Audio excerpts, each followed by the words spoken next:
Kanisa la Gwajima lafungwa na ulinzi wa imarishwa. Jeshi la polisi kanda maalum ya Dar es Salaam limeendelea kuimarisha ulinzi nje ya kanisa la Ufufuo wa Uzima Askofu Josephat Gwajima baada ya mamlaka za serikali kulifunga kanisa hilo kwa kile kilichosema kuwa ni Gwajima kutoa mahubiri yenye mwelekeo wa kisiasa yenye nia kuichonganisha serikali na wananchi.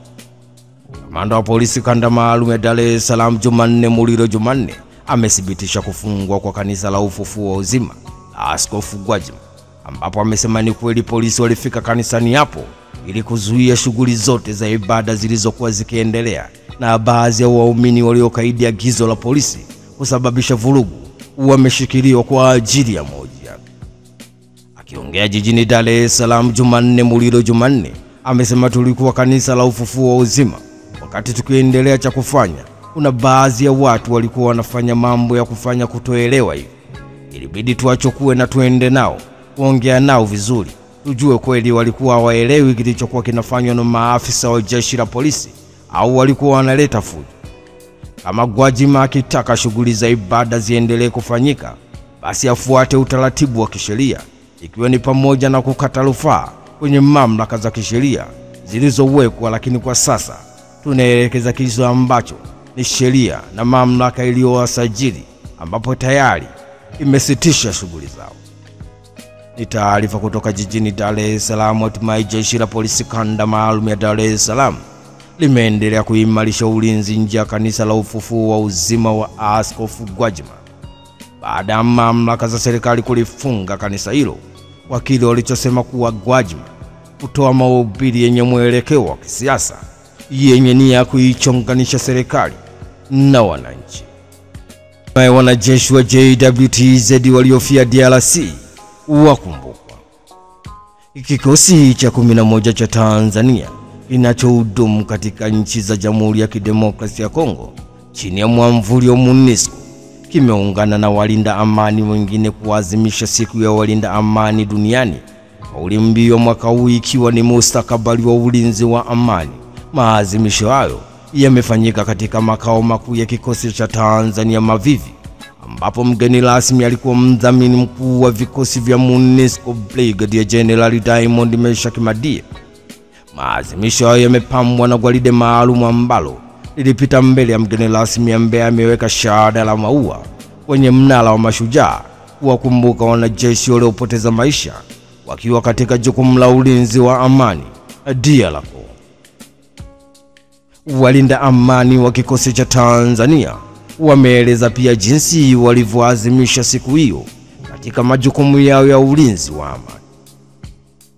Ni taarifa kutoka katika kikosi cha 11 cha Tanzania kinachodumu katika nchi ya Jamhuri ya Kidemokrasia ya Kongo chini ya mwamvuli wa MONUSCO kimeungana na walinda amani wengine kuadhimisha siku ya walinda amani duniani, kauli mbiu mwaka huu ikiwa ni mustakabali wa ulinzi wa amani. Maadhimisho hayo yamefanyika katika makao makuu ya kikosi cha Tanzania Mavivi, ambapo mgeni rasmi alikuwa mdhamini mkuu wa vikosi vya MONUSCO Brigadier General Diamond Meshack Madie. Kesi ya Tundu Lissu yaahirishwa hadi Juni 16 mwaka 2025. Kesi inayomkabili mwenyekiti wa Chama cha Demokrasia na Maendeleo Chadema Bara Tundu Antipas Lissu imeahirishwa hadi Juni 16 mwaka 2025 katika mahakama ya hakimu mkazi Kisutu, huku mahakama hiyo ikimpa onyo kali Tundu Antipas Lissu kutamka maneno bila ruhusa ukumbini. Hakimu mkazi mkuu Franco Kiswaga ametoa uamuzi huo wakati shauri hilo lilipotajwa, ambapo upande wa jamhuri uliwasilishwa na jopo la mawakili wakiongozwa na Nasolo Katuga, huku utetezi ukiwakilishwa na Mpale Mpoki.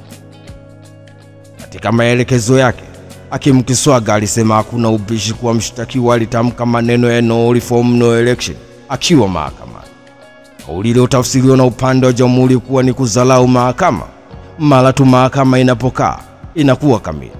Kwa mujibu wa kifungu cha 6C, hivyo hakuna aliyepaswa kuongea bila ruhusa na mshtakiwa hakupaswa kutoa kauli hiyo, alisema hakimu Kiswaga.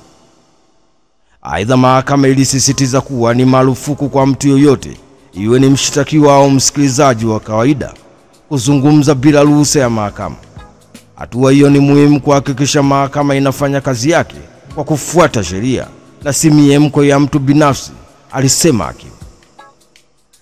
Aidha, katika kesi hiyo Tundu Antipas Lissu anadaiwa kutenda kosa hilo Aprili 3 mwaka 2025 jijini Dar es Salaam, ambapo alidai kutoa maneno ya uchochezi kwa lengo la kushawishi umma kuzuia kufanyika kwa uchaguzi mkuu wa mwaka 2025 pamoja na kushinikiza kiongozi mkuu wa serikali, Rais wa Jamhuri ya Muungano wa Tanzania. Ni taarifa kutoka jijini Dar es Salaam. Hatimaye kesi inayomkabili mwenyekiti wa Chama cha Demokrasia na Maendeleo Chadema Bara Tundu Antipas Lissu imeahirishwa hadi Juni 16 mwaka 2025 katika mahakama ya hakimu mkazi Kisutu, huku mahakama ikimpa onyo kali Tundu Antipas Lissu kutamka maneno bila ruhusa hukumu. Jeshi la polisi Mbeya lafunga makanisa 6 ya ufufuo. Jeshi la polisi mkoani Mbeya limetangaza rasmi kuyafunga makanisa 6 ya ufufuo wa uzima yaliyopo eneo la ZZK Mbalizi, mtaa wa Mnadani, Lujewa, wilaya ya Mbalali, wilaya ya Chunya, Rungwe na Kyela, ikiwa ni baada ya tamko la serikali la Juni 2 mwaka 2025 iliyotolewa na msajili Jumuiya ya Kiraia Tanzania iliyoagiza kufungwa kwa makanisa ya ufufuo wa uzima na kuyataka kutotoa huduma katika matawi yake yote yaliyopo nchi nzima.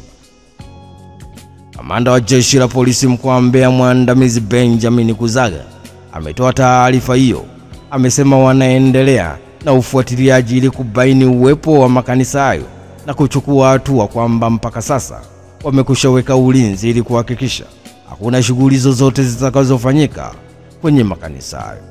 Ni taarifa kutoka jijini Mbeya. Hatimaye jeshi la polisi mkoani Mbeya limetangaza kuyafunga makanisa 6 ya ufufuo wa uzima yaliyopo eneo la ZZK Mbalizi, mtaa wa Mnadani, Lujewa, wilaya ya Mbalali, wilaya ya Chunya, Rungwe na Kyela, ikiwa ni baada ya tamko la serikali la Juni 2 mwaka 2025 iliyotolewa na msajili wa Jumuiya ya Kiraia Tanzania iliyoagiza kufungwa kwa makanisa ya ufufuo wa uzima na kuyataka kutotoa huduma katika matawi yote yaliyopo nchi nzima. Tundu Lissu arudishwa gerezani Ukonga.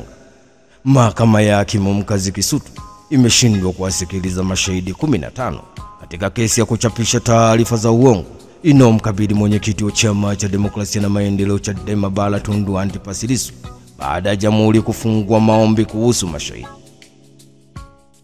Kesi hiyo iliyotajwa kwa ajili ya kusikilizwa kwa ajili ya ushahidi mbele ya hakimu mkazi mwandamizi Geoffrey Mwini, ambaye ameahirisha kesi hiyo hadi Juni 16 mwaka 2025 kwa ajili ya kusikilizwa. Mwini aliendelea kusema kuwa kwa mtazamo wangu vipo vifungu vinavyoniruhusu kuahirisha kesi hii.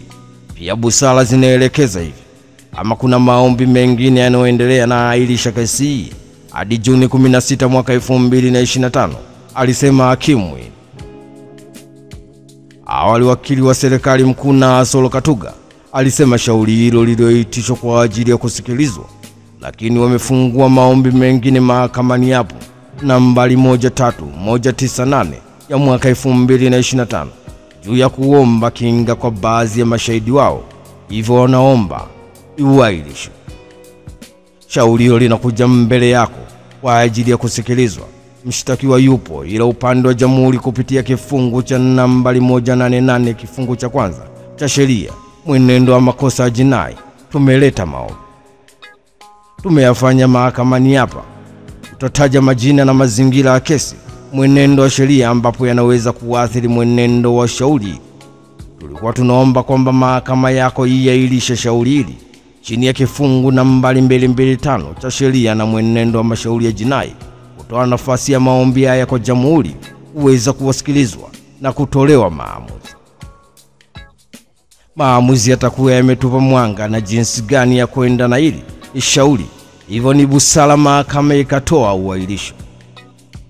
Kwa upande wake, kiongozi wa jopo la mawakili wa utetezi Mpale Mpoki alisema mara ya mwisho wenzetu walisema wanakuja na mashahidi 15, lakini leo hii ameomba protection ya mashahidi. Hatujajua ni wapo wote 15 ama la. Sidhani kama wenzetu wana nia ya dhati ya kuendelea na shauri hili, maana wale mashahidi ambao waliowataja wanatoa kinga wasitoe majina yao yasikilizwe kwa siri.